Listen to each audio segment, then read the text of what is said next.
Welcome back and thanks for staying with us. You're watching SA Today with me, Unathi Bhatyasha. Let's continue with the story now. Of course, the Department of Basic Education says it's all systems go for the grade 12 exams as most matriculants started their examinations today. We are discussing mental health issues amongst young people. We're in conversation now with Dr Keitumetse Mashego, and she is a clinical and sports psychologist. Dr. Mashego, thank you so much for your time. Hope you can hear me now.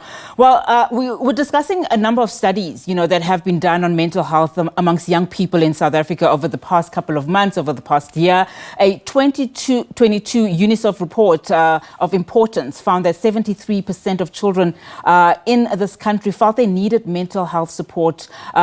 Just talk to us about what you are currently seeing in terms of your line of work, particularly as it relates to matriculants and this time of the year. At this time of the year, there's a lot of stress for matriculants or matriculants to be, because stress, lifestyle and that.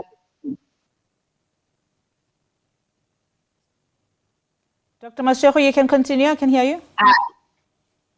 Okay, all right. At this time, the people who are writing Matric are drowning in expectations, and stress overlaps with a lot of things such as your psychiatric illnesses, such as anxiety, depression, but also physical illness and burnout.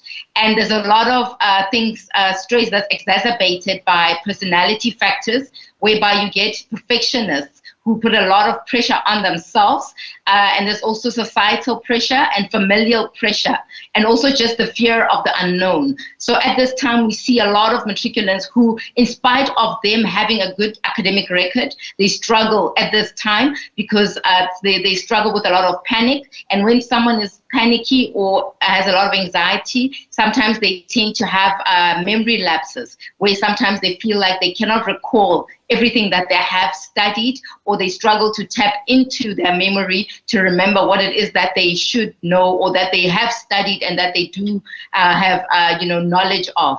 So it becomes a time where it can be very stressful for matriculants, but they also need to be aware of what it is that they struggle with when they write exams so that they can manage the stress. Now, of course, when we look at, young people and pupils across the board, not just matriculants, we've seen that this year alone has seen the highest number of suicides, which, of course, is a concern.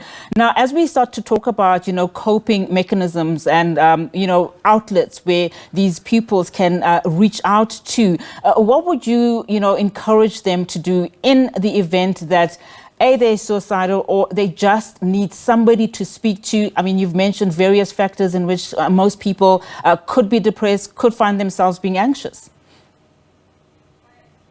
The first is just to be aware of how the stress manifests in you, because people are different, right? So some people, for example, stress can manifest itself in lack of sleep or too much sleep, or inability to just actually fall asleep or waking up in the middle of the night.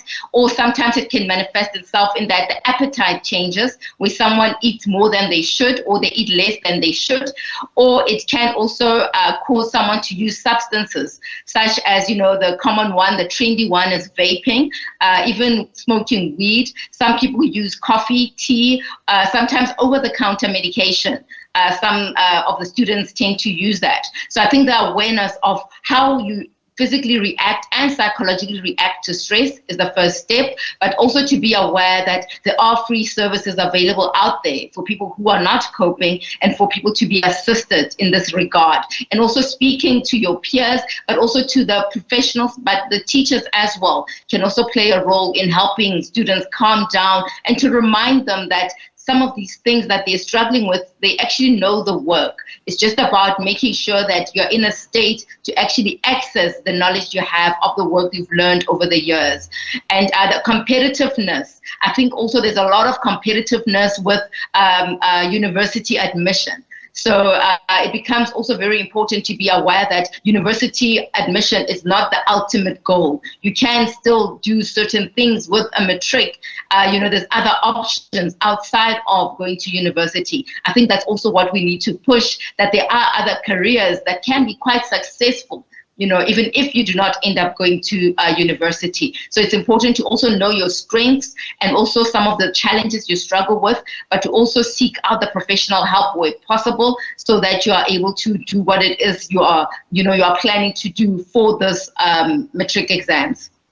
And I'm glad you mentioned, the entry to tertiary, which also could be one of the stresses, as we find with matriculants. I mean, almost 800,000 matriculants are sitting for their matric exams. Of course, when you include the IEB and other independent schools, you're looking at over 1 million, the class of 2023 pupils. Of course, not everybody is going to be absorbed at tertiary institutions, as you say. Many, in fact, will not. And that is the reality of this country. What role then do educators and parents play in drilling this, home, so that students know that there are other options? There are TVET colleges that are at hand, but there are also other entrepreneurial avenues that they can tap into.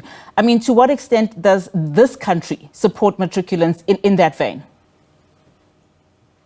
I think we fail matriculants to be because the career guidance they get from the schools, it's not where it should be. There's so many possible careers out there that, we don't talk about them, we don't put them out there, and we don't support these students to get mentors or people that they look up to in those careers. So I think we really need to think outside of the box in terms of the careers that we put out there and the colleges you can attend and the training that you can attend, whereby you can still become a successful person, and university does not define you as a person. Not having entry to university is not the end of it, and there's still a chance if really it's a dream for you to go to university. But I think the first step is to just ensure that people get comfortable in their skin to do what it is they're strong at, so that they can create something out of their life and be independent. But university entry does not necessarily close any doors for anyone.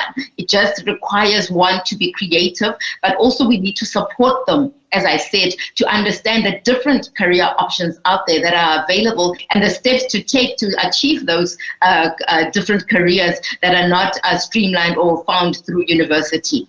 I mean, one of the things that you mentioned earlier on was competitiveness amongst students, but there's also the not so much negative competitiveness amongst provinces that we are seeing drilled in, year in and year out. To what extent does that put pressure on students? Because you'll hear one, education departments, for instance, in one province saying that they are aiming for X percentage this year. And of course, one would imagine that some systems are put in place to ensure that those matriculants reach that target. But to what extent does that, put pressure on students? And should we be having these, competitiveness, amongst provinces? Does that not add the burden onto the students?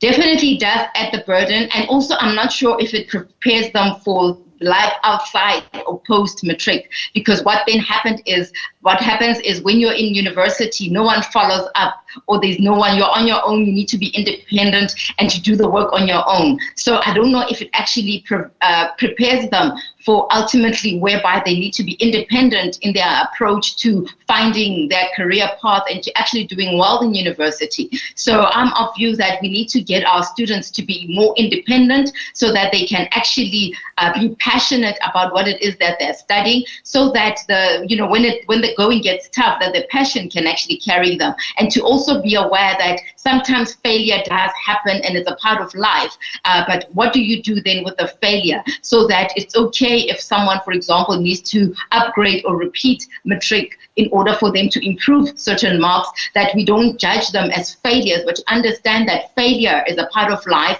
And in life, there's always a 50% chance of good things happening, a 50% chance of negative things happening. So failure is a part of life. And I think we really need to create children who are resilient when it comes to failure, who actually develop coping strategies with failure, so that they don't find themselves wanting to end their life because they failed, or they feel like they've let down their parents or society or people who are looking unto them to pass matric. Dr. Mashego, thank you so much for your time this afternoon. Really do appreciate it. That was Dr. Keitumetse Mashego, clinical and sports psychologist, just giving us tips on how to cope during this Matric exams.